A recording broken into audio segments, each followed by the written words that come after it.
ਸਤਨਾਮ ਸ੍ਰੀ Waheguru JIO. ਸ਼ਲੋਕ ਮਹੱਲਾ ਤੀਜਾ।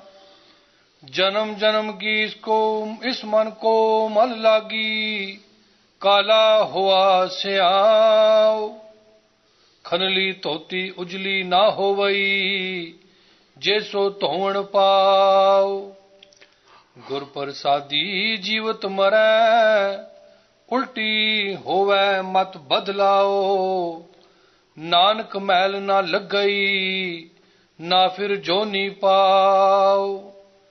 ਗੁਰ ਪ੍ਰਸਾਦੀ ਜੀਵਤ ਮਰੈ, ਉਲਟੀ ਹੋਵੈ ਮਤ ਬਦਲਾਓ।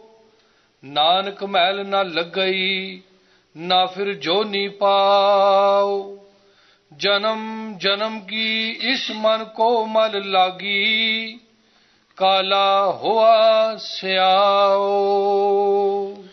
ਵਾਹਿਗੁਰੂ ਜੀ ਕਾ ਖਾਲਸਾ, ਵਾਹਿਗੁਰੂ ਜੀ ਕੀ ਫਤਿਹ।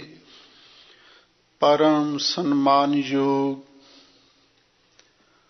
ਗੁਰੂ ਖਾਲਸਾ ਸਤ ਸੰਗਤ ਜੀਓ,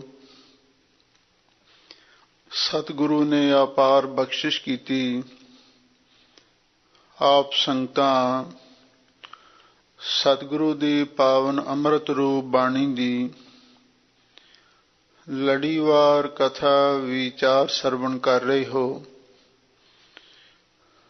ਇਸ ਵਕਤ ਸੋਠ ਰਾਗ ਦੀ ਵਾਰ ਅੰਦਰ ਲੜੀਵਾਰ ਕਥਾ ਚੱਲ ਰਹੀ ਹੈ। ਇਹ ਵਾਰ ਮਹੱਲੇ ਚੌਥੇ ਦੀ ਹੈ। ਸ਼ਲੋਕ ਵਧੇਰੇ ਧੰਨ ਗੁਰੂ ਅਮਰਦਾਸ ਮਹਾਰਾਜ ਸੱਚੇ ਪਾਤਸ਼ਾਹ ਦੇ ਹਨ। 21 ਸ਼ਲੋਕਾਂ ਦੀ ਕਥਾ ਆਪ ਸੰਗਤਾਂ ਸਰਵਣ ਕਰ ਚੁੱਕੇ ਹੋ। ਅੱਗੇ 22ਵੇਂ ਸ਼ਲੋਕ ਦੀ ਕਥਾ ਆਰੰਭ ਹੋ ਰਹੀ ਹੈ। ਧੰਨ ਗੁਰੂ ਅਮਰਦਾਸ ਮਹਾਰਾਜ ਸੱਚੇ ਪਾਤਸ਼ਾਹ ਨੇ ਇਸ ਪਵਿੱਤਰ ਸ਼ਲੋਕ ਦੇ ਅੰਦਰ ਸਾਡੇ ਮਨ ਦੀ ਹਾਲਤ ਬਿਆਨ ਕੀਤੀ ਹੈ। ਸਾਡੇ ਮਨ ਦੀ ਕਿਹੋ ਜਿਹੀ ਦਸ਼ਾ ਹੋਈ ਹੈ, ਉਹਦੇ ਬਾਰੇ ਖੰਡਲੀ ਦਾ ਦ੍ਰਿਸ਼ਟਾਂਤ ਦੇ ਕੇ ਬਹੁਤ ਸੁੰਦਰ ਉਪਦੇਸ਼ ਬਖਸ਼ਿਸ਼ ਕਰ ਰਹੇ ਹਨ। ਲਓ ਆਪ ਸੰਗਤਾਂ ਪ੍ਰੇਮ ਤੇ ਸ਼ਰਧਾ ਭਾਵਨਾ ਦੇ ਨਾਲ ਸਰਵਣ ਕਰੋ ਅਤੇ ਇੱਕ ਵਾਰੀ ਪਿਆਰ ਦੇ ਨਾਲ ਆਖੋ, ਸਤਿਨਾਮ ਸ੍ਰੀ ਵਾਹਿਗੁਰੂ ਸਾਹਿਬ ਜੀਓ। ਜਨਮ ਜਨਮ ਕੀ ਇਸ ਮਨ ਕੋ ਮਲ ਲਾਗੀ, ਕਾਲਾ ਹੋਆ ਸਿਆਓ। ਧੰਨ ਗੁਰੂ ਅਮਰਦਾਸ ਮਹਾਰਾਜ ਸੱਚੇ ਪਾਤਸ਼ਾਹ ਫਰਮਾਉਂਦੇ ਹਨ, ਜਨਮ ਜਨਮ ਕੀ ਇਸ ਮਨ ਕੋ ਮਲ ਲਾਗੀ, ਕਾਲਾ ਹੋਆ ਸਿਆਹੋ। ਹਾਹਾ ਵੀ ਬੋਲਣਾ, ਸਿਆਓ ਨਹੀਂ ਕਹਿਣਾ। ਜਿੱਥੇ ਹਾਹਾ ਹੋਵੇ ਉੱਥੇ ਹਾਹਾ ਉਚਾਰਨ ਕਰੋ, ਜਿੱਥੇ ਊੜਾ ਹੋਵੇ ਉੱਥੇ ਊੜਾ। ਜਨਮ ਜਨਮ ਕੀ ਇਸ ਮਨ ਕੋ ਮਲ ਲਾਗੀ। ਹਜ਼ੂਰ ਫਰਮਾਉਂਦੇ ਹਨ, ਜਨਮਾਂ ਜਨਮਾਂ ਦੀ ਇਸ ਮਨ ਨੂੰ ਮੈਲ ਲੱਗੀ ਹੋਈ ਹੈ। ਇਸ ਵੇਲੇ ਇਹ ਸਾਡਾ ਮਨ ਕਾਲਾ ਸਿਆਹ ਹੋ ਗਿਆ। ਕਾਲਾ ਸਿਆਹ ਉਸ ਨੂੰ ਕਹਿੰਦੇ ਹਨ ਜਿਸ ਨੂੰ ਬਹੁਤੀ ਕਾਲਸ ਲੱਗ ਜਾਵੇ। ਸਾਹਿਬ ਸਤਿਗੁਰੂ ਸੱਚੇ ਪਾਤਸ਼ਾਹ ਫਰਮਾਉਂਦੇ ਹਨ, ਜਿਵੇਂ ਕੋਈ ਬਸਤਰ ਹੋਵੇ, ਉਸ ਨੂੰ ਧੋਤਾ ਨਾ ਜਾਵੇ, ਉਸ ਉੱਤੇ ਮੈਲ ਲੱਗੀ ਜਾਂਦੀ, ਫਿਰ ਉਹ ਬਸਤਰ ਇੰਨਾ ਮੈਲਾ ਹੋ ਜਾਂਦਾ ਹੈ ਤੇ ਫਿਰ ਉਸ ਨੂੰ ਧੋਣਾ ਵੀ ਔਖਾ ਹੁੰਦਾ ਹੈ। ਉਸ ਦਾ ਰੰਗ ਵੀ ਮੈਲ ਦੇ ਨਾਲ ਕਾਲਾ ਸਿਆਹ ਹੋ ਜਾਂਦਾ ਹੈ, ਜਿਵੇਂ ਕੋਲੇ ਦਾ ਰੰਗ ਹੁੰਦਾ ਹੈ। ਡਾਕਟਰ ਭਾਈ ਵੀਰ ਸਿੰਘ ਜੀ ਨੇ ਇੱਕ ਬੜੀ ਸੁੰਦਰ ਰੁਬਾਈ ਲਿਖੀ ਹੈ ਇਸ ਮਨ ਦੇ ਪ੍ਰਥਾਏ। ਜਨਮ ਜਨਮ ਕੀ ਇਸ ਮਨ ਕੋ ਮਲ ਲਾਗੀ, ਕਾਲਾ ਹੋਆ ਸਿਆਹੋ। ਮਨ ਦੀ ਹਾਲਤ ਸਿਆਹ ਕਾਲੇ ਰੰਗ ਵਰਗੀ ਬਣੀ ਹੋਈ ਹੈ, ਜਿਵੇਂ ਕੋਲੇ ਦਾ ਰੰਗ ਕਾਲਾ ਸਿਆਹ ਹੁੰਦਾ ਹੈ। ਕੋਈ ਵਿਗਿਆਨੀ ਦਾਰਸ਼ਨਿਕ ਵਿਅਕਤੀ ਸੀ। ਉਸ ਨੇ ਕੋਲੇ ਨੂੰ ਵੇਖਿਆ। ਕੋਲੇ ਨੂੰ ਦੇਖ ਕੇ ਉਹਦੇ ਮਨ ਦੇ ਵਿੱਚ ਖਿਆਲ ਆਇਆ ਵੀ ਇਸ ਕੋਲੇ ਦਾ ਰੰਗ ਕਾਲਾ ਕਿਉਂ ਹੈ। ਕਿਉਂਕਿ ਜਿਹੜੇ ਵਿਗਿਆਨੀ ਤੇ ਦਾਰਸ਼ਨਿਕ ਬੰਦੇ ਹੁੰਦੇ ਨੇ ਉਹ ਹਰ ਗੱਲ ਨੂੰ ਬੜੀ ਗੰਭੀਰਤਾ ਨਾਲ ਲੈਂਦੇ ਹਨ। ਉਸ ਦਾਰਸ਼ਨਿਕ ਬੰਦੇ ਨੇ ਸੋਚਿਆ ਬਈ ਇਸ ਕੋਲੇ ਦਾ ਰੰਗ ਕਾਲਾ ਕਿਉਂ ਹੈ। ਅਖੀਰ ਉਹਦੇ ਮਨ ਦੇ ਵਿੱਚ ਖਿਆਲ ਆਇਆ, ਚਲੋ ਕੁਦਰਤ ਨੇ ਇਸ ਕੋਲੇ ਦਾ ਰੰਗ ਕਾਲਾ ਬਣਾ ਦਿੱਤਾ ਹੈ, ਕੀ ਇਸ ਨੂੰ ਬਦਲਿਆ ਵੀ ਜਾ ਸਕਦਾ ਹੈ। ਤਾਂ ਉਸਨੇ ਸਾਬਣ ਲੈ ਕੇ ਕੋਲੇ ਨੂੰ ਧੋਣਾ ਸ਼ੁਰੂ ਕਰ ਦਿੱਤਾ। ਸਾਬਣ ਲਾ ਕੇ ਧੋਂਦਾ ਰਿਹਾ, ਪਰ ਗੱਲ ਨਾ ਬਣੀ, ਕੋਲਾ ਕਾਲਾ ਹੀ ਰਿਹਾ। ਦੂਸਰੇ ਨੰਬਰ ਤੇ ਉਸਨੇ ਦੁੱਧ ਦਹੀਂ ਵਿੱਚ ਡੁਬੋ ਕੇ ਰੱਖ ਛੱਡਿਆ, ਫਿਰ ਵੀ ਰੰਗ ਕੋਲੇ ਦਾ ਕਾਲਾ ਹੀ ਰਿਹਾ। ਫਿਰ ਉਸਨੇ ਰੰਗ ਦੀ ਮੱਟੀ ਤੇ ਚੜਾ ਕੇ ਕੋਲੇ ਦਾ ਰੰਗ ਬਦਲਣਾ ਚਾਹਿਆ, ਫਿਰ ਵੀ ਗੱਲ ਨਾ ਬਣੀ। ਫਿਰ ਉਹਦੇ ਮਨ ਦੇ ਵਿੱਚ ਖਿਆਲ ਆਇਆ ਵੀ ਕੋਲੇ ਦਾ ਰੰਗ ਕਾਲਾ ਕਿਉਂ ਹੋਇਆ ਹੈ। ਫਿਰ ਉਸਦਾ ਖਿਆਲ ਅੱਗ ਦੀ ਭੱਠੀ ਵਿੱਚ ਪਏ ਕੋਲੇ ਵੱਲ ਚਲਿਆ ਗਿਆ। ਉਸ ਕੋਲੇ ਦਾ ਰੰਗ ਉਸਨੂੰ ਲਾਲ ਸੁਰਖ ਨਜ਼ਰ ਆਇਆ ਜੋ ਅੱਗ ਦੇ ਵਿੱਚ ਪਿਆ ਹੋਇਆ ਸੀ। ਉਸਨੂੰ ਵੇਖ ਕੇ ਇਸ ਨੂੰ ਕਾਰਨ ਦਾ ਪਤਾ ਲੱਗਿਆ ਵੀ ਕੋਲੇ ਦਾ ਰੰਗ ਕਾਲਾ ਕਿਉਂ ਹੋਇਆ। ਇਹ ਕੋਲਾ ਜਦੋਂ ਅੱਗ ਤੋਂ ਵਿਛੜ ਜਾਂਦਾ ਹੈ ਤੇ ਫਿਰ ਅੱਗ ਦਾ ਸੇਕ ਵਿੱਚੋਂ ਨਿਕਲ ਜਾਂਦਾ, ਇਸ ਨੂੰ ਕਾਲਸ ਲੱਗਣੀ ਸ਼ੁਰੂ ਹੋ ਜਾਂਦੀ ਹੈ। ਡਾਕਟਰ ਭਾਈ ਵੀਰ ਸਿੰਘ ਜੀ ਲਿਖਦੇ ਹਨ, ਸਾਬਣ ਲਾਲਾ ਧੋਤਾ ਕੋਲਾ, ਦੁੱਧ ਦਹੀਂ ਵਿੱਚ ਪਾਇਆ, ਖੁੰਬੇ ਚਾੜ ਰੰਗਣ ਪੀ ਧਰਿਆ, ਨਾ ਉਸ ਰੰਗ ਵਟਾਇਆ, ਵਿਛੜ ਕੇ ਕਾਲਖ ਸੀ ਆਈ, ਬਿਨ ਮਿਲਿਆ ਨੀ ਲਹਿੰਦੀ, ਅੰਗ ਅੱਗ ਦੇ ਲਾਕੇ ਦੇਖੋ ਚੜ੍ਹਦਾ ਰੂਪ ਸੁਆਇਆ। ਉਸੇ ਕੋਲੇ ਨੂੰ ਜੋ ਪਹਿਲਾਂ ਦੇਖਣ ਨੂੰ ਕਾਲਾ ਲੱਗਦਾ ਹੈ, ਉਸ ਨੂੰ ਅੱਗ ਵਿੱਚ ਪਾ ਦਿਓ, ਉਸੇ ਵੇਲੇ ਉਹਦਾ ਰੰਗ ਵੀ ਲਾਲ ਸੁਰਖ ਹੋ ਜਾਂਦਾ ਹੈ। ਇਸੇ ਤਰ੍ਹਾਂ ਅਸੀਂ ਵਾਹਿਗੁਰੂ ਤੋਂ ਵਿਛੜੇ ਹੋਏ ਹਾਂ। ਉਸ ਵਾਹਿਗੁਰੂ ਤੋਂ ਵਿਛੜ ਕੇ ਹੀ ਸਾਡੇ ਮਨ ਨੂੰ ਕਾਲਸ ਲੱਗੀ ਹੈ। ਜਨਮ ਜਨਮ ਕੀ ਉਸ ਮਨ ਕੋ ਮਲ ਲਾਗੀ, ਕਾਲਾ ਹੋਆ ਸਿਆਹ ਹੋ। ਜਨਮਾਂ ਜਨਮਾਂ ਦੀ ਸਾਡੇ ਇਸ ਮਨ ਨੂੰ ਮੈਲ ਲੱਗੀ ਹੋਈ ਹੈ, ਹੋਰ ਵੀ ਲੱਗ ਰਹੀ ਹੈ, ਤੇ ਇਸ ਦਾ ਰੰਗ ਐਨ ਕਾਲਾ ਸਿਆਹ ਕੋਲੇ ਵਰਗਾ ਹੋ ਗਿਆ ਹੈ। ਖਨਲੀ ਧੋਤੀ ਉਜਲੀ ਨਾ ਹੋਵਈ, ਜੇ ਸੋ ਧੋਵਣ ਪਾਹੋ। ਸਾਹਿਬ ਸਤਿਗੁਰੂ ਸੱਚੇ ਪਾਤਸ਼ਾਹ ਫਰਮਾਉਂਦੇ ਨੇ, ਹੁਣ ਮਨ ਦੀ ਹਾਲਤ ਖਨਲੀ ਵਰਗੀ ਹੈ। ਖਨਲੀ ਕਹਿੰਦੇ ਨੇ ਉਹ ਲੀਰ ਜਿਸ ਨੂੰ ਤੇਲੀ ਕੋਹਲੂ ਸਾਫ਼ ਕਰਨ ਵਾਸਤੇ ਵਰਤਦਾ। ਜਦੋਂ ਉਸ ਲੀਰ ਨੂੰ ਤੇਲੀ ਕੋਹਲੂ ਵਿੱਚ ਫੇਰਦਾ ਹੈ, ਉਸ ਨੂੰ ਤੇਲ ਦੀ ਮੈਲ, ਤੇਲ ਦੀ ਥੰਧਿਆਈ ਤੇ ਹੋਰ ਮਿੱਟੀ ਘੱਟਾ ਇੰਨਾ ਉਸ ਨੂੰ ਲੱਗ ਜਾਂਦਾ ਹੈ ਤੇ ਪਤਾ ਹੀ ਨਹੀਂ ਲੱਗਦਾ ਵੀ ਇਸ ਲੀਰ ਦਾ ਰੰਗ ਕਿਹੜਾ ਸੀ। ਹਜ਼ੂਰ ਕਹਿੰਦੇ ਨੇ ਸਾਡੇ ਮਨ ਦੀ ਹਾਲਤ ਵੀ ਉਸ ਤਰ੍ਹਾਂ ਦੀ ਬਣ ਗਈ ਹੈ, ਜਿਵੇਂ ਉਸ ਕੋਹਲੂ ਵਿੱਚ ਫੇਰਨ ਵਾਲੀ ਖਨਲੀ ਲੀਰ ਨੂੰ ਜਿੰਨਾ ਕੋਈ ਮਰਜ਼ੀ ਧੋ ਲਵੇ, ਉਹ ਧੋਤੀ ਹੋਈ ਉਜਲ ਨਹੀਂ ਹੋ ਸਕਦੀ। ਜੇ ਸੋ ਧੋਵਣ ਪਾਹੋ, ਜੇ ਉਹਨੂੰ ਸੈਂਕੜੇ ਵਾਰ ਵੀ ਕੋਈ ਧੋਂਦਾ ਰਵੇ, ਉਹ ਕਦੇ ਸਾਫ਼ ਨਹੀਂ ਹੋ ਸਕਦੀ। ਇਸੇ ਤਰ੍ਹਾਂ ਸਾਡੇ ਮਨ ਦੀ ਹਾਲਤ ਬਣੀ ਹੋਈ ਹੈ। ਗੁਰ ਪ੍ਰਸਾਦੀ ਜੀਵਤ ਮਰੈ, ਉਲਟੀ ਹੋਵੇ ਮਤ ਬਦਲਾ ਹੋ। ਤੇ ਫਿਰ ਮਹਾਰਾਜ ਇਸ ਮਨ ਦੀ ਅਵਸਥਾ ਨੂੰ ਕਿਸੇ ਤਰ੍ਹਾਂ ਬਦਲਿਆ ਵੀ ਜਾ ਸਕਦਾ ਹੈ। ਇਸ ਮਨ ਦੀ ਕਾਲਸ ਨੂੰ ਦੂਰ ਵੀ ਕੀਤਾ ਜਾ ਸਕਦਾ ਹੈ। ਸਤਿਗੁਰੂ ਕਹਿੰਦੇ ਹਾਂ ਇੱਕ ਤਰੀਕਾ ਹੈ। ਉਹ ਕੀ ਹੈ? ਗੁਰ ਪ੍ਰਸਾਦੀ ਜੀਵਤ ਮਰੈ। ਜਦੋਂ ਗੁਰੂ ਦੀ ਕਿਰਪਾ ਦਾ ਪਾਤਰ ਹੋ ਕੇ ਇਹ ਮਨ ਜੀਵਤ ਭਾਵ ਤੋਂ ਮਰ ਜਾਂਦਾ ਹੈ, ਆਪਣੇ ਸੰਕਲਪ ਵਿਕਲਪ ਸ਼ਾਂਤ ਕਰ ਲੈਂਦਾ ਹੈ, ਉਲਟੀ ਹੋਵੇ, ਫਿਰ ਜਿਹੜੀ ਇਸ ਦੀ ਮਨ ਦੀ ਅਵਸਥਾ ਉਲਟ ਹੋ ਜਾਂਦੀ ਹੈ। ਭਾਵ ਪਹਿਲਾਂ ਤੇ ਮਨ ਕਾਲਾ ਹੁੰਦਾ ਹੈ ਤੇ ਫਿਰ ਮਨ ਉਜਲ ਹੋ ਜਾਂਦਾ ਹੈ।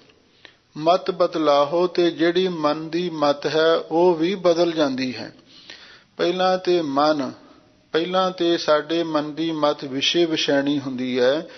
ਜਦੋਂ ਸਤਿਗੁਰੂ ਦੀ ਕਿਰਪਾ ਹੁੰਦੀ ਹੈ ਤੇ ਫਿਰ ਇਹ ਸਾਡੇ ਮਨ ਦੀ ਮਤ ਆਤਮ ਵਿਸ਼ੈਣੀ ਬਣ ਜਾਂਦੀ ਹੈ। ਵਿਸ਼ੇ ਵਿਸ਼ੈਣੀ ਤੋਂ ਆਤਮ ਵਿਸ਼ੈਣੀ ਮਤ ਬੁੱਧੀ ਬਣ ਜਾਂਦੀ ਹੈ। ਪਹਿਲਾਂ ਤੇ ਇਹ ਪਾਪਾਂ ਵਾਲੀ ਮੱਤ ਹੁੰਦੀ ਹੈ, ਫਿਰ ਇਹ ਸੇਵਾ ਸਿਮਰਨ ਵਾਲੀ ਸ੍ਰੇਸ਼ਟ ਮੱਤ ਬਦਲ ਕੇ ਹੋ ਜਾਂਦੀ ਹੈ। ਪਰ ਹੁੰਦੀ ਤਾਂ ਹੈ ਜੇ ਗੁਰੂ ਦੀ ਮਿਹਰ ਹੋਵੇ। ਨਾਨਕ ਮਹਿਲ ਨ ਲੱਗਈ ਨਾ ਫਿਰ ਜੋ ਨੀ ਪਾਓ। ਸਾਹਿਬ ਸਤਿਗੁਰੂ ਸੱਚੇ ਪਾਤਸ਼ਾਹ ਫਰਮਾਉਂਦੇ ਨੇ, ਫਿਰ ਮਨ ਦੀ ਅਵਸਥਾ ਐਸੀ ਹੋ ਜਾਂਦੀ ਹੈ, ਫਿਰ ਉਹਨੂੰ ਕਦੀ ਮੈਲ ਲੱਗਦੀ ਹੀ ਨਹੀਂ, ਨਾ ਫਿਰ ਜੋਨੀ ਪਾਹੋ ਤੇ ਨਾ ਹੀ ਕਦੇ ਫਿਰ ਇਹ ਜੂਨੀਆਂ ਦੇ ਵਿੱਚ ਪੈਂਦਾ ਹੈ। ਕਿਉਂਕਿ ਜਿੰਨਾ ਚਿਰ ਤੱਕ ਮਨ ਮੈਲਾ ਹੈ, ਉਨਾ ਚਿਰ 84 ਲੱਖ ਜੂਨਾਂ ਭੋਗਣੀਆਂ ਪੈਂਦੀਆਂ ਹਨ। ਜਦੋਂ ਮਨ ਦੀ ਹਉਮੈ ਦੀ ਮੈਲ ਉਤਰ ਗਈ ਤੇ ਮਨ ਆਪਣੇ ਮੂਲ ਰੂਪ ਦੇ ਨਾਲ, ਆਪਣੇ ਆਪੇ ਦੇ ਨਾਲ ਜੁੜ ਗਿਆ, ਮਨ ਤੋਂ ਜੋਤ ਸਰੂਪ ਹੈ ਆਪਣਾ ਮੂਲ ਪਛਾਣ, ਮਨ ਹਰਜੀ ਤੀਰੈ ਨਾਲ ਹੈ ਗੁਰਮਤੀ ਰੰਗ ਮਾਣ, ਫਿਰ ਇਸ ਨੂੰ ਕਦੀ ਮੈਲ ਲੱਗਦੀ ਹੀ ਨਹੀਂ ਤੇ ਨਾ ਹੀ ਫਿਰ ਇਸ ਨੂੰ ਜੂਨਾਂ ਦੇ ਵਿੱਚ ਪਾਇਆ ਜਾਂਦਾ ਹੈ।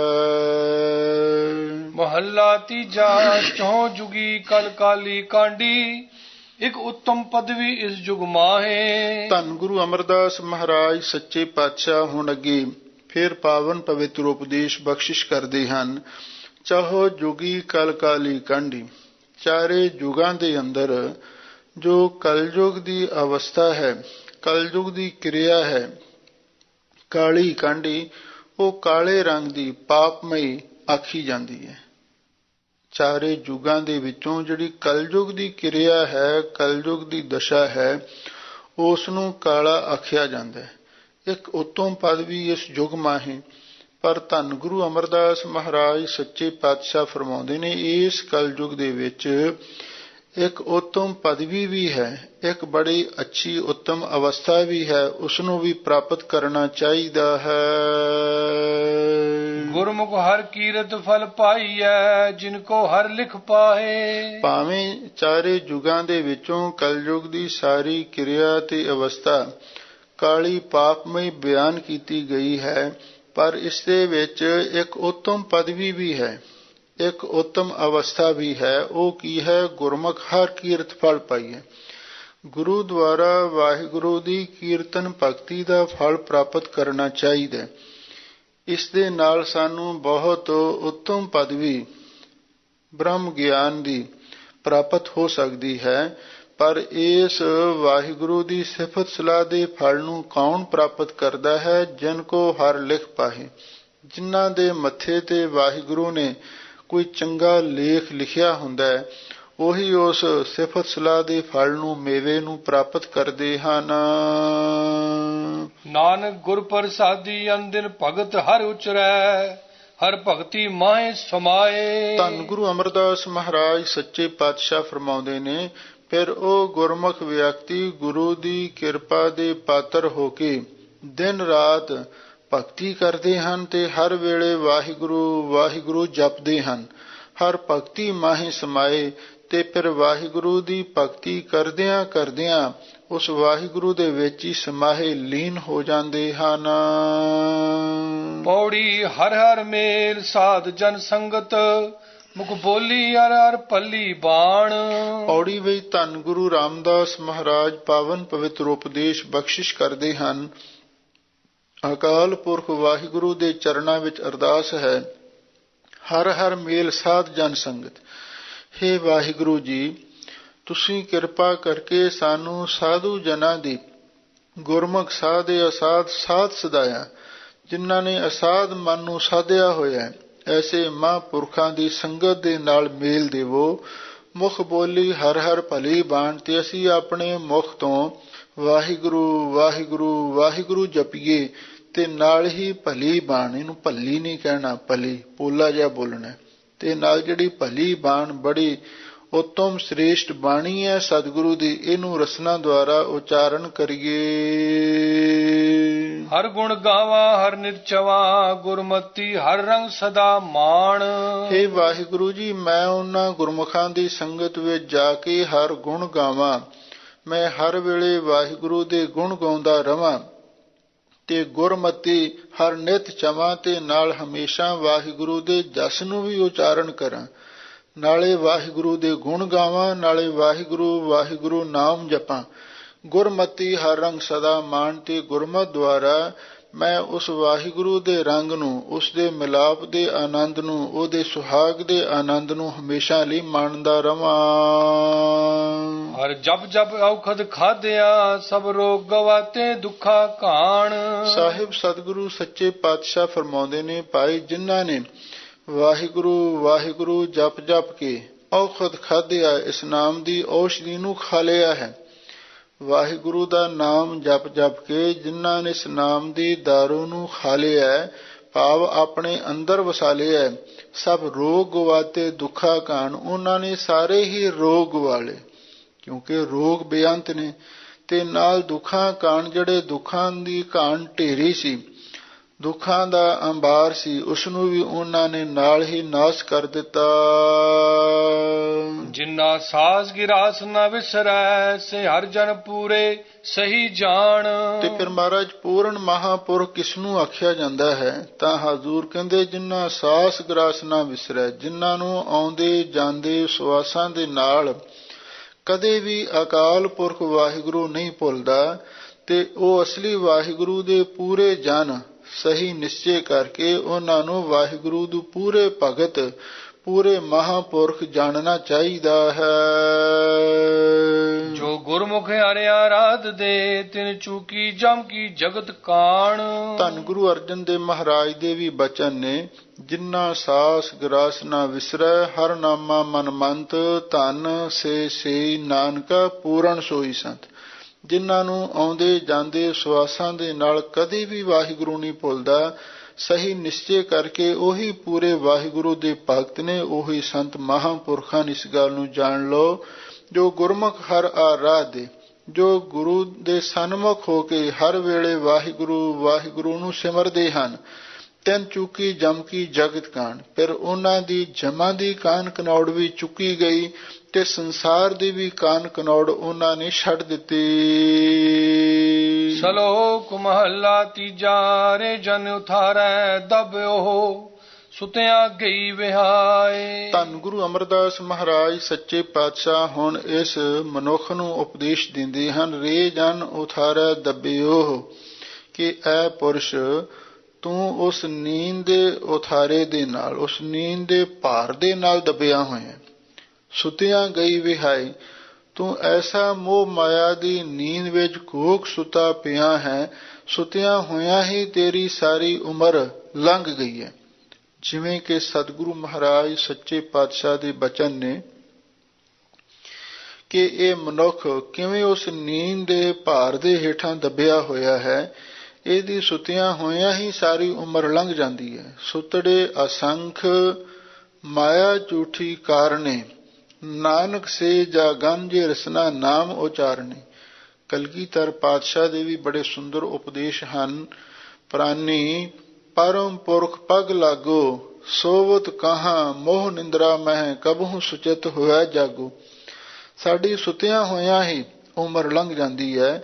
ਧੰਨ ਗੁਰੂ ਅਮਰਦਾਸ ਮਹਾਰਾਜ ਸੱਚੇ ਪਾਤਸ਼ਾਹ ਦੇ ਬਚਨ ਨੇ, ਤੀਹ ਗੁਣੀ ਸੰਸਾਰ ਭ੍ਰਮ ਸੁਤਾ, ਸੁਤਿਆਂ ਰਹਿਣ ਵਿਹਾਣੀ। ਰੇ ਜਨ ਉਥਾਰੈ ਦਬਿਓ, ਐ ਪੁਰਸ਼, ਤੂੰ ਉਸ ਨੀਂਦ ਦੇ ਉਥਾਰੈ, ਉਸ ਨੀਂਦ ਦੇ ਭਾਰ ਦੇ ਹੇਠਾਂ ਹੀ ਦਬਿਆ ਹੋਇਆ। ਤੇਰੀ ਸਾਰੀ ਉਮਰ ਮੋਹ ਮਾਇਆ ਦੀ ਨੀਂਦ ਵਿੱਚ ਸੁਤਿਆਂ ਹੋਇਆਂ ਹੀ ਬੀਤ ਗਈ ਹੈ। ਸਤਿਗੁਰ ਕਾ ਸ਼ਬਦ ਸੁਣ ਨਾ ਜਾਗਿਓ, ਅੰਤਰ ਨਾ ਉਪਜਿਓ ਚਾਓ। ਵੇਖ ਸਤਿਗੁਰੂ ਦਾ ਸ਼ਬਦ ਉਪਦੇਸ਼ ਸੁਣ ਤੇ ਰਿਹਾ ਹੈ, ਪਰ ਸੁਣ ਕੇ ਕਦੇ ਜਾਗਿਆ ਨਹੀਂ। ਭਾਵੇਂ ਸਾਡਾ ਸਰੀਰ ਸੁਣਦਾ ਹੈ ਤੇ ਕੁਝ ਮਨ ਵੀ ਸੁਣਦਾ ਹੈ, ਪਰ ਇਹ ਮਨ ਜਾਗਦਾ ਨਹੀਂ। ਜਿਵੇਂ ਕਿਸੇ ਸੁੱਤੇ ਪਏ ਆਦਮੀ ਕੋਲ ਗੱਲਾਂ ਕਰੀ ਜਾਓ, ਉਹਨੂੰ ਮਾੜੀ ਮੋਟੀ ਗੱਲ ਸੁਣੀ ਵੀ ਜਾਂਦੀ, ਪਰ ਉਹ ਸੁੱਤਾ ਪਿਆ ਬਹੁਤਾ ਧਿਆਨ ਨਹੀਂ ਦਿੰਦਾ, ਉਹਨੂੰ ਨੀਂਦ ਦਾ ਹੀ ਅਸਰ ਪਿਆ ਰਹਿੰਦਾ। ਇਸੇ ਤਰ੍ਹਾਂ ਸਤਿਗੁਰੂ ਦਾ ਸ਼ਬਦ ਉਪਦੇਸ਼ ਸੁਣ ਕੇ ਤੂੰ ਜਾਗਿਆ ਹੀ ਨਹੀਂ, ਅੰਤਰ ਨਾ ਉਪਜਿਓ ਚਾਓ, ਤੇ ਨਾ ਹੀ ਤੇਰੇ ਮਨ ਦੇ ਅੰਦਰ ਵਾਹਿਗੁਰੂ ਦੇ ਨਾਮ ਜਪਣ ਦਾ, ਸਿਮਰਨ ਦਾ ਚਾਅ ਉਮਾ ਪੈਦਾ ਹੀ ਹੋ ਸਕਿਆ। ਸਰੀਰ ਜਲੋ ਗੁਣ ਬਾਰਾ, ਜੋ ਗੁਰ ਕਾਰ ਨਾ ਕਮਾਏ। ਸਾਹਿਬ ਸਤਿਗੁਰੂ ਸੱਚੇ ਪਾਤਸ਼ਾਹ ਫਰਮਾਉਂਦੇ ਨੇ, ਭਾਈ ਉਹ ਸਰੀਰ ਸੜ ਜਾਵੇ ਜੋ ਦੇਵੀ ਗੁਣਾ ਤੋਂ, ਸ਼ੁਭ ਗੁਣਾ ਤੋਂ ਬਾਹਰਾ ਸਖਣਾ ਹੈ, ਜੋ ਗੁਰ ਕਾਰ ਨਾ ਕਮਾਏ, ਤੇ ਜਿਹੜਾ ਗੁਰੂ ਦੀ ਕਾਰ ਸੇਵਾ ਟਹਿਲ ਭਗਤੀ ਨਹੀਂ ਕਰਦਾ ਤੇ ਦੈਵੀ ਗੁਣਾ ਤੋਂ ਵੀ ਰਹਿਤ ਹੈ, ਉਹ ਤੇ ਸਰੀਰ ਭਾਈ ਸਾਡਾ ਸੜ ਜਾਵੇ। ਕਿਉਂਕਿ ਭਾਈ ਸਾਹਿਬ ਭਾਈ ਗੁਰਦਾਸ ਜੀ ਨੇ ਲਿਖਿਆ ਹੈ, ਬਿਨ ਸੇਵਾ ਤ੍ਰਿਗ ਹੱਥ ਪੈਰ ਹੋ ਨੇਫਲ ਕਰਨੀ। ਕਲਗੀਧਰ ਪਾਤਸ਼ਾਹ ਨੇ ਵੀ ਇੱਕ ਵਾਰੀ ਜਲ ਮੰਗਿਆ, ਕਿਸੇ ਧਨਾੜ ਪੁਰਸ਼ ਦੇ ਨੌਜਵਾਨ ਪੁੱਤਰ ਨੇ ਆਵਾਜ਼ ਸੁਣੀ, ਕਟੋਰਾ ਭਰ ਕੇ ਲੈ ਆਇਆ। ਜਦੋਂ ਕਲਗੀਧਰ ਪਾਤਸ਼ਾਹ ਨੇ ਉਹਦੇ ਸੋਹਲ ਹੱਥਾਂ ਵੱਲ ਤੱਕਿਆ, ਕਹਿਣ ਲੱਗੇ, ਉਹ ਨੌਜਵਾਨਾਂ ਕਦੇ ਸੇਵਾ ਵੀ ਕੀਤੀ ਹੈ? ਕਹਿਣ ਲੱਗਾ, ਮਹਾਰਾਜ ਅੱਜ ਪਹਿਲਾ ਦਿਨ ਹੈ ਆਪ ਜੀ ਨੂੰ ਜਲ ਦਾ ਕਟੋਰਾ ਭਰ ਕੇ ਲਿਆ ਕੇ ਦਿੱਤਾ ਹੈ, ਕਿਉਂਕਿ ਸਾਡੇ ਬੇਅੰਤ ਨੌਕਰ ਚਾਕਰ ਨੇ, ਕੋਈ ਕੰਮ ਕਰਨ ਦਾ ਸੇਵਾ ਕਰਨ ਦਾ ਕੋਈ ਸਮਾਂ ਬਣਦਾ ਹੀ ਨਹੀਂ। ਤੇ ਗੁਰੂ ਮਹਾਰਾਜ ਨੇ ਫਿਰ ਉਹ ਜਲ ਡੋਲ ਦਿੱਤਾ। ਕਹਿਣ ਲੱਗੇ, ਜੇ ਤੂੰ ਸੇਵਾ ਨਹੀਂ ਕਰਦਾ ਤੇਰੇ ਹੱਥ ਅਪਵਿੱਤਰ ਨੇ, ਇਸ ਲਈ ਉਹ ਸਰੀਰ ਸੜ ਜਾਵੇ। ਜਿਹੜਾ ਦੈਵੀ ਗੁਣਾ ਤੋਂ ਸਖਣਾ ਹੈ ਤੇ ਜਿਹੜਾ ਗੁਰੂ ਦੀ ਸੇਵਾ ਟਹਿਲ ਨਹੀਂ ਕਰਦਾ। ਜਗਤ ਜਲੰਦਾ ਡਿਠ ਮੈਂ ਹੋ ਮੈਂ ਦੂਜੈ ਭਾਏ। ਸਾਹਿਬ ਸਤਿਗੁਰੂ ਸੱਚੇ ਪਾਤਸ਼ਾਹ ਫਰਮਾਉਂਦੇ ਨੇ, ਭਾਈ ਮੈਂ ਤੇ ਸਾਰਾ ਸੰਸਾਰ ਹੀ ਸੜਦਾ ਬਲਦਾ ਦੇਖ ਰਿਹਾ ਹਾਂ। ਕਿਹੜੀ ਅੱਗ ਵਿੱਚ? ਹਉਮੈ ਤੇ ਦੂਜੇ ਪਾਏ ਦ્વੈਤ ਭਾਵ ਦੀ ਅੱਗ ਦੇ ਵਿੱਚ ਸਾਰਾ ਸੰਸਾਰ ਹੀ ਸੜ ਰਿਹਾ ਹੈ। ਨਾਨਕ ਗੁਰ ਸਰਣਾਈ ਉਬਰੇ ਸਚ ਮਨ ਸ਼ਬਦ ਧਿਆਏ। ਧੰਨ ਗੁਰੂ ਅਮਰਦਾਸ ਮਹਾਰਾਜ ਸੱਚੇ ਪਾਤਸ਼ਾਹ ਫਰਮਾਉਂਦੇ ਨੇ, ਭਾਈਓ ਗੁਰੂ ਦੀ ਸ਼ਰਨ ਪੈ ਕੇ ਬਚੇ ਨੇ, ਸੱਚ ਮਨ ਸ਼ਬਦ ਧਿਆਏ। ਜਿਹੜੇ ਗੁਰੂ ਕੇ ਸ਼ਬਦ ਦੁਆਰਾ ਆਪਣੇ ਮਨ ਵਿੱਚ ਸੱਚ ਸਰੂਪ ਵਾਹਿਗੁਰੂ ਪਰਮੇਸ਼ਰ ਨੂੰ ਅਥਵਾ ਉਹਦੇ ਨਾਮ ਨੂੰ ਧਿਆਉਂਦੇ ਹਨ, ਬਈ ਉਹੀ ਬਚੇ ਨੇ, ਨਹੀਂ ਤੇ ਸਾਰਿਆਂ ਨੂੰ ਹੀ ਕਾਲ ਨੇ ਤੇ ਤ੍ਰਿਸ਼ਨਾ ਦੀ ਅੱਗ ਨੇ, ਹਉਮੈ ਦੀ ਅੱਗ ਨੇ ਸਾੜ ਦਿੱਤਾ ਹੈ। ਨਾਨਕ ਗੁਰ ਸਰਣਾਈ ਉਬਰੇ ਸਚ ਮਨ ਸ਼ਬਦ ਧਿਆਏ। ਮਹੱਲਾ ਤੀਜਾ। ਸ਼ਬਦ ਰਤੇ ਹਉਮੈ ਗਈ ਸੋਭਾਵੰਤੀ ਨਾਰ। ਹੁਣ ਸਤਿਗੁਰੂ ਦੇ ਚਰਨਾਂ ਵਿੱਚ ਗੁਰਸਿੱਖਾਂ ਨੇ ਬੇਨਤੀ ਕੀਤੀ, ਸੱਚੇ ਪਾਤਸ਼ਾਹ ਹਉਮੈ ਕਿਵੇਂ ਨਾਸ ਹੁੰਦੀ ਹੈ? ਤਾਂ ਸਾਹਿਬ ਸਤਿਗੁਰੂ ਸੱਚੇ ਪਾਤਸ਼ਾਹ ਇਸ ਦਾ ਅੱਗੇ ਵਸੀਲਾ ਦੱਸਦੇ ਹਨ। ਸ਼ਬਦ ਰਤੇ ਹਉਮੈ ਗਈ। ਗੁਰਮੁਖੋ, ਜਿਸ ਦਾ ਮਨ ਗੁਰੂ ਕੇ ਸ਼ਬਦ ਦੇ ਰੰਗ ਵਿੱਚ ਰੰਗਿਆ ਗਿਆ ਹੈ, ਨਾਮ ਬਾਣੀ ਦੇ ਰੰਗ ਵਿੱਚ ਰੰਗਿਆ ਗਿਆ ਹੈ, ਵੀ ਉਸ ਜੀਵ ਰੂਪ ਇਸਤਰੀ ਦੀ ਹਉਮੈ ਚਲੀ ਗਈ। ਸੋਭਾਵੰਤੀ ਨਾਰ, ਤੇ ਉਹੀ ਜੀਵ ਰੂਪ ਇਸਤਰੀ ਸੋਭਾ ਵਾਲੀ ਬਣੀ ਹੈ।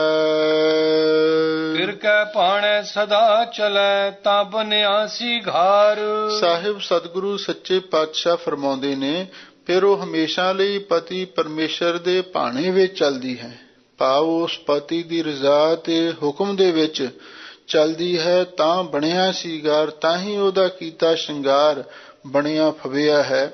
ਭਾਵ ਜਿਹੜੀ ਇਸਤਰੀ ਆਪਣੇ ਪਤੀ ਦੀ ਆਗਿਆ ਵਿੱਚ ਚੱਲੇ, ਉਹਦਾ ਹੀ ਹਾਰ ਸ਼ਿੰਗਾਰ ਕੀਤਾ ਫਬਦਾ ਹੈ, ਤੇ ਜਿਹੜੀ ਪਤੀ ਦੀ ਆਗਿਆ ਨਹੀਂ ਮੰਨਦੀ, ਉਹਦਾ ਸ਼ਿੰਗਾਰ ਵੀ ਕਿਸੇ ਲੇਖੇ ਵਿੱਚ ਨਹੀਂ ਹੈ। ਇੱਧਰ ਸ਼ੁਭ ਗੁਣਾਂ ਦਾ ਸ਼ਿੰਗਾਰ ਹੈ, ਦੇਵੀ ਚਿੰਨ੍ਹਾਂ ਦਾ ਸ਼ਿੰਗਾਰ ਹੈ, ਔਰ ਉਹਦਾ ਹੀ ਸਫਲ ਹੋਇਆ ਜੋ ਹਮੇਸ਼ਾ ਪਤੀ ਦੇ ਭਾਣੇ ਵਿੱਚ ਚੱਲਦੀ ਹੈ। ਸੇਜ ਸੁਆਵੀ ਸਦਾ ਫਿਰ ਰਾਵੈ ਹਰ ਵਰ ਪਾਇਆ ਨਾਰ। ਉਹਦੀ ਅੰਤఃਕਰਨ ਰੂਪੀ ਸੇਜਾ ਵੀ ਸੁਹਾਵਣੀ ਬਣ ਗਈ, ਸਦਾ ਫਿਰ ਰਾਵੈ, ਕਿਉਂਕਿ ਉਹ ਹਮੇਸ਼ਾ ਲਈ ਪਤੀ ਪਰਮੇਸ਼ਰ ਦੇ ਆਨੰਦ ਨੂੰ ਮਾਣਦੀ ਹੈ। ਹਰ ਵਰ ਪਾਇਆ ਨਾਰ, ਉਸ ਜੀਵ ਰੂਪ ਇਸਤਰੀ ਨੇ ਆਪਣੇ ਵਰ ਪਤੀ ਪਰਮੇਸ਼ਰ ਨੂੰ ਪ੍ਰਾਪਤ ਕਰ ਲਿਆ ਹੈ।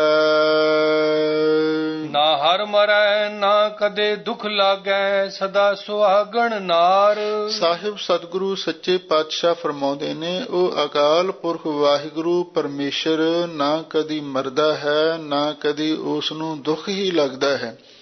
ਭਾਵ ਨਾ ਵਾਹਿਗੁਰੂ ਪਰਮੇਸ਼ਰ ਮਰਦਾ ਹੈ ਤੇ ਨਾ ਹੀ ਉਹ ਜੀਵ ਰੂਪ ਇਸਤਰੀ ਨੂੰ ਕਦੇ ਵਿਛੋੜੇ ਦਾ ਦੁੱਖ ਲੱਗਦਾ ਹੈ। ਸਦਾ ਸੁਹਾਗਣ ਨਾਰ, ਕਿਉਂਕਿ ਉਹ ਤੇ ਹਮੇਸ਼ਾ ਲਈ ਇਸਤਰੀ ਸੁਹਾਗਣ ਬਣ ਜਾਂਦੀ ਹੈ। ਨਾਨਕ ਹਰ ਪ੍ਰਭ ਮੇਲ ਲਈ ਗੁਰ ਕੈ ਹੇਤ ਪਿਆਰ। ਧੰਨ ਗੁਰੂ ਅਮਰਦਾਸ ਮਹਾਰਾਜ ਸੱਚੇ ਪਾਤਸ਼ਾਹ ਫਰਮਾਉਂਦੇ ਨੇ, ਭਾਈ ਉਸ ਨੂੰ ਵਾਹਿਗੁਰੂ ਪਰਮੇਸ਼ਰ ਨੇ ਮੇਲ ਲਿਆ ਹੈ। ਕਿਵੇਂ? ਗੁਰ ਕੈ ਹੇਤ ਪਿਆਰ। ਗੁਰੂ ਮਹਾਰਾਜ ਦੇ ਪਿਆਰ ਪ੍ਰੇਮ ਦਾ ਸਦਕਾ ਤੇ ਵਾਹਿਗੁਰੂ ਪਰਮੇਸ਼ਰ ਨੇ ਉਸ ਜੀਵ ਰੂਪ ਇਸਤਰੀ ਨੂੰ ਆਪਣੇ ਨਾਲ ਮੇਲ ਲਿਆ ਹੈ। ਪੌੜੀ ਜਿਨ੍ਹਾਂ ਗੁਰ ਗੋਪਿਆ ਆਪਣਾ ਤੇ ਨਰ ਬੁਰਿਆਰੀ। ਪੌੜੀ ਵਿੱਚ ਧੰਨ ਗੁਰੂ ਰਾਮਦਾਸ ਮਹਾਰਾਜ ਸੱਚੇ ਪਾਤਸ਼ਾਹ ਹੁਣ ਉਹਨਾਂ ਲੋਕਾਂ ਦੀ ਹਾਲਤ ਬਿਆਨ ਕਰਦੇ ਹਨ ਜਿਹੜੇ ਗੁਰੂ ਗੋਪੀ ਹਨ। ਗੁਰੂ ਗੋਪੀ ਉਹਨਾਂ ਨੂੰ ਕਿਹਾ ਜਾਂਦਾ ਹੈ ਜਿਹੜੇ ਆਪਣੇ ਗੁਰੂ ਨੂੰ ਲੁਕਾਉਂਦੇ ਨੇ, ਦੱਸਦੇ ਨੇ ਵੀ ਸਾਡਾ ਗੁਰੂ ਕੌਣ ਹੈ। ਜੇ ਕੋਈ ਉਹਨਾਂ ਨੂੰ ਪੁੱਛਦਾ ਤੁਸੀਂ ਇਹ ਗੁਣ ਕਿੱਥੋਂ ਲਿਆ ਹੈ, ਉਹ ਕਹਿੰਦੇ ਨੇ ਅਸੀਂ ਤਾਂ ਆਪਣੇ ਆਪ ਹੀ ਸਾਰਾ ਕੁਝ ਸਿੱਖਿਆ ਹੈ। ਜਿਹੜੇ ਆਪਣੇ ਗੁਰੂ ਨੂੰ ਲੁਕਾਉਂਦੇ ਨੇ ਉਹਨਾਂ ਦੀ ਹਾਲਤ ਕੈਸੀ ਹੈ? ਜਿਨ੍ਹਾਂ ਗੁਰ ਗੋਪਿਆ ਆਪਣਾ ਤੇ ਨਰ ਬੁਰਿਆਰੀ, ਜਿਨ੍ਹਾਂ ਨੇ ਆਪਣੇ ਗੁਰੂ ਨੂੰ ਲੁਕਾਇਆ ਹੈ ਔਰ ਉਹ ਪੁਰਸ਼ ਭਾਈ ਬੁਰਿਆਰੀ ਬਹੁਤ ਬੁਰਿਆਂ ਤੋਂ ਬੁਰੇ ਹਨ। ਹਰ ਜੀਓ ਤਿਨਕਾ ਦਰਸ਼ਨ ਨਾ ਕਰੋ ਪਾਪਿਸ਼ਟ ਹਤਿਆਰੀ। ਸਾਹਿਬ ਸਤਿਗੁਰੂ ਸੱਚੇ ਪਾਤਸ਼ਾਹ ਕਹਿੰਦੇ ਨੇ ਹੇ ਵਾਹਿਗੁਰੂ ਜੀ, ਤਿਨਕਾ ਦਰਸ਼ਨ ਨਾ ਕਰੋ, ਉਹਨਾਂ ਦਾ ਕਦੀ ਸਾਨੂੰ ਦਰਸ਼ਨ ਨਾ ਹੋਵੇ। ਅਸੀਂ ਨਹੀਂ ਚਾਹੁੰਦੇ ਉਹ ਸਾਡੇ ਮੱਥੇ ਲੱਗਣ। ਜਿਨ੍ਹਾਂ ਨੇ ਆਪਣੇ ਗੁਰੂ ਨੂੰ ਲੁਕਾਇਆ ਹੋਇਆ ਹੈ, ਕਦੇ ਗੁਰੂ ਦਾ ਨਾਮ ਨਹੀਂ ਲੈਂਦੇ, ਕਦੇ ਗੁਰੂ ਦੀ ਸਿਫਤ ਸਲਾਹ ਨਹੀਂ ਕਰਦੇ, ਪਾਪਿਸ਼ਟ ਹਤਿਆਰੀ। ਉਹ ਤੇ ਪਾਪਿਸ਼ਟ, ਉਹਨਾਂ ਨੂੰ ਪਾਪ ਹੀ ਇਸ਼ਟ ਪਿਆਰਾ ਲੱਗਦਾ ਹੈ, ਪਾਵੋ ਮਹਾ ਪਾਪੀ ਨੇ। ਤੇ ਹਥਿਆਰੀ, ਉਹ ਤੇ ਭਾਈ ਬਹੁਤ ਵੱਡੇ ਹਥਿਆਰੇ ਨੇ। ਜਿਵੇਂ ਕੋਈ ਕਸਾਈ ਹੁੰਦੇ ਨੇ, ਬੁੱਚੜ ਹੁੰਦੇ ਨੇ, ਇਸ ਤਰ੍ਹਾਂ ਦੇ ਉਹ ਮਹਾਨ ਹਥਿਆਰੇ ਹਨ। ਓਏ ਘਰ ਘਰ ਫਿਰੈ ਕੁਸੁਧ ਮਨ ਜੋ ਧਰਕਟ ਨਾਰੀ। ਸਾਹਿਬ ਸਤਿਗੁਰੂ ਸੱਚੇ ਪਾਤਸ਼ਾਹ ਫਰਮਾਉਂਦੇ ਨੇ ਉਹੀ ਘਰ ਘਰ ਫਿਰੈ ਕੁਸੁਧ ਮਨ।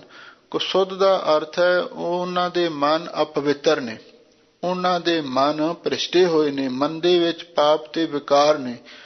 ਉਹੇ ਘਰ ਘਰ ਫਿਰੈ ਕੁਸੁਧ ਮਨ, ਉਹ ਅਪਵਿੱਤਰ ਮਨ ਨੂੰ ਲੈ ਕੇ ਘਰਾਂ ਘਰਾਂ ਦੇ ਵਿੱਚ ਭਟਕਦੇ ਫਿਰਦੇ ਹਨ। ਉਹਨਾਂ ਦੀ ਹਾਲਤ ਕਿਹੋ ਜਿਹੀ ਹੁੰਦੀ? ਜਿਉਂ ਧਰਕਟ ਨਾਰੀ, ਜਿਵੇਂ ਕੋਈ ਛੁੱਟੜ ਇਸਤਰੀ ਹੋਵੇ।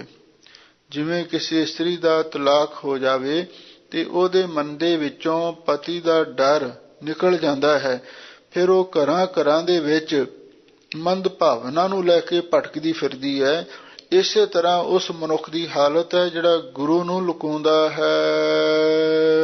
ਵਡਭਾਗੀ ਸੰਗਤ ਮਿਲੇ ਗੁਰਮੁਖ ਸਵਾਰੀ। ਸਾਹਿਬ ਸਤਿਗੁਰੂ ਸੱਚੇ ਪਾਤਸ਼ਾਹ ਫਰਮਾਉਂਦੇ ਨੇ ਭਾਈ ਵਡਭਾਗੀ ਪੁਰਸ਼ ਸੰਗਤ ਵਿੱਚ ਮਿਲੇ ਨੇ। ਉਹ ਸੰਗਤ ਕੈਸੀ ਹੈ? ਗੁਰਮੁਖ ਸਵਾਰੀ, ਜਿਹੜੀ ਭਾਈ ਮੁਖੀ ਗੁਰੂ ਦੀ ਸਾਜੀ ਨਵਾਜੀ ਹੋਈ ਹੈ, ਗੁਰੂ ਦੀ ਸਵਾਰੀ ਹੋਈ ਹੈ। ਕਿਉਂਕਿ ਜਦੋਂ ਵੀ ਆਪਾਂ ਸੰਗਤ ਨੂੰ ਸੰਬੋਧਨ ਕਰਦੇ ਹਾਂ, ਗੁਰੂ ਕੀ ਸਾਜੀ ਨਵਾਜੀ ਅਥਵਾ ਗੁਰੂ ਦੀ ਸਵਾਰੀ ਹੋਈ ਸ਼ਬਦ ਨਾਲ ਸੰਬੋਧਨ ਕੀਤਾ ਜਾਂਦਾ ਹੈ। ਵਡਭਾਗੀ ਸੰਗਤ ਮਿਲੇ ਗੁਰਮੁਖ ਸਵਾਰੀ, ਵਡਭਾਗੀ ਪੁਰਸ਼ ਸੰਗਤ ਨਾਲ ਮਿਲੇ ਨੇ ਵੀ ਜੋ ਸੰਗਤ ਗੁਰੂ ਮਹਾਰਾਜ ਦੀ ਸਵਾਰੀ ਹੋਈ ਹੈ, ਵਡਿਆਈ ਹੋਈ ਹੈ, ਨਵਾਜੀ ਹੋਈ ਹੈ। ਹਰ ਮੇਲੋ ਸਤਿਗੁਰ ਦਇਆ ਕਰ ਗੁਰ ਕੋ ਬਲਹਾਰੀ। ਹੇ ਵਾਹਿਗੁਰੂ ਜੀ, ਤੁਸੀਂ ਕਿਰਪਾ ਕਰਕੇ ਸਾਨੂੰ ਸੱਚੇ ਸਤਿਗੁਰੂ ਦੇ ਨਾਲ ਮੇਲ ਦੇਵੋ ਤੇ ਅਸੀਂ ਗੁਰੂ ਤੋਂ ਬਲਿਹਾਰ ਜਾਂਦੇ ਹਾਂ। ਕਿਉਂਕਿ ਗੁਰੂ ਦੀ ਕਿਰਪਾ ਦੁਆਰਾ ਹੀ ਵਾਹਿਗੁਰੂ ਪਰਮੇਸ਼ਰ ਦੇ ਨਾਲ ਮਿਲਾਪ ਹੁੰਦਾ ਹੈ। ਇਸ ਲਈ ਵਾਹਿਗੁਰੂ ਦੇ ਚਰਨਾਂ ਵਿੱਚ ਅਰਦਾਸ ਕਰਨੀ ਹੈ, ਹੇ ਵਾਹਿਗੁਰੂ ਜੀ, ਕਿਰਪਾ ਕਰਕੇ ਸਾਨੂੰ ਸੱਚੇ ਸਤਿਗੁਰੂ ਨਾਲ ਮੇਲ ਦੇਵੋ ਤੇ ਅਸੀਂ ਸਤਿਗੁਰੂ ਤੋਂ ਬਲਿਹਾਰ ਜਾਂਦੇ ਹਾਂ। ਸ਼ਲੋਕ ਮਹੱਲਾ ਤੀਜਾ। ਗੁਰ ਸੇਵਾ ਤੇ ਸੁਖ ਉਪਜੈ ਫਿਰ ਦੁੱਖ ਨਾ ਲੱਗੈ ਆਏ। ਲਓ ਹੁਣ ਸਤਿਗੁਰੂ ਦੇ ਚਰਨਾਂ ਵਿੱਚ ਗੁਰਸਿੱਖਾਂ ਨੇ ਬੇਨਤੀ ਕੀਤੀ, ਸੱਚੇ ਪਾਤਸ਼ਾਹ ਜਦੋਂ ਅਸੀਂ ਸੰਸਾਰ ਵੱਲ ਨਜ਼ਰ ਮਾਰ ਕੇ ਦੇਖਦੇ ਹਾਂ ਤੇ ਫਿਰ ਇਹ ਗੱਲ ਬਿਲਕੁਲ ਸੱਚ ਜਾਪਦੀ ਹੈ। ਨਾਨਕ ਦੁਖੀਆ ਸਭ ਸੰਸਾਰ, ਸਾਰਾ ਸੰਸਾਰ ਹੀ ਦੁਖੀ ਹੈ। ਕੋਈ ਤਨ ਦੁਖੀ, ਕੋਈ ਮਨ ਦੁਖੀ, ਕੋਈ ਚਿੰਤਾ ਚਿੱਤ ਉਦਾਸ। ਗੱਲ ਕੀ ਧੰਨ ਸਤਿਗੁਰੂ ਮਹਾਰਾਜ ਦੇ ਬਚਨ ਨੇ, ਜਿਸ ਗ੍ਰਹਿ ਬਹੁ ਤਿਸੈ ਗ੍ਰਹਿ ਚਿੰਤਾ, ਜਿਸ ਗ੍ਰਹਿ ਥੋੜੀ ਸੋ ਫਿਰੈ ਪਰਮੰਤਾ। ਗਰੀਬ ਵੀ ਦੁਖੀ ਹੈ, ਅਮੀਰ ਵੀ ਦੁਖੀ ਹੈ, ਸਾਰੇ ਹੀ ਦੁਖੀ ਨੇ। ਤੇ ਮਹਾਰਾਜ ਸੁੱਖ ਕਿਵੇਂ ਪ੍ਰਾਪਤ ਹੋ ਸਕਦਾ ਹੈ? ਤਾਂ ਹਜ਼ੂਰ ਇਸ ਦਾ ਜਵਾਬ ਦਿੰਦੇ ਹਨ, ਗੁਰ ਸੇਵਾ ਤੇ ਸੁਖ ਉਪਜੈ ਗੁਰਮੁਖੋ। ਗੁਰੂ ਦੀ ਸੇਵਾ ਕਰਕੇ ਹੀ ਅਸਲੀ ਸੁਖ ਪ੍ਰਗਟ ਹੁੰਦਾ ਹੈ। ਅਸਲੀ ਸੁਖ ਕਿਹੜਾ ਹੈ? ਉਹ ਹੈ ਆਤਮਿਕ ਸੁਖ। ਜਦੋਂ ਅਸੀਂ ਗੁਰੂ ਮਹਾਰਾਜ ਦੀ ਸ਼ਰਧਾ, ਭਾਵਨਾ, ਪਿਆਰ, ਸਿਦਕ, ਭਰੋਸੇ ਦੇ ਨਾਲ ਸੇਵਾ ਕਰਦੇ ਹਾਂ, ਇਹਦੇ ਨਾਲ ਆਤਮਿਕ ਸੁਖ ਪੈਦਾ ਹੁੰਦਾ ਹੈ। ਫਿਰ ਦੁੱਖ ਨਾ ਲੱਗੇ ਆਏ। ਜਦੋਂ ਇੱਕ ਵਾਰੀ ਆਤਮਿਕ ਸੁਖ ਪੈਦਾ ਹੋ ਜਾਵੇ ਫਿਰ ਦੁਬਾਰਾ ਮੁੜ ਕੇ ਸਾਡੇ ਮਨ ਨੂੰ ਦੁੱਖ ਲੱਗਦਾ ਹੀ ਨਹੀਂ। ਭਾਵ ਮਨ ਹਮੇਸ਼ਾ ਲਈ ਚੜ੍ਹਦੀ ਕਲਾ ਦੇ ਵਿੱਚ ਰਹਿੰਦਾ ਹੈ।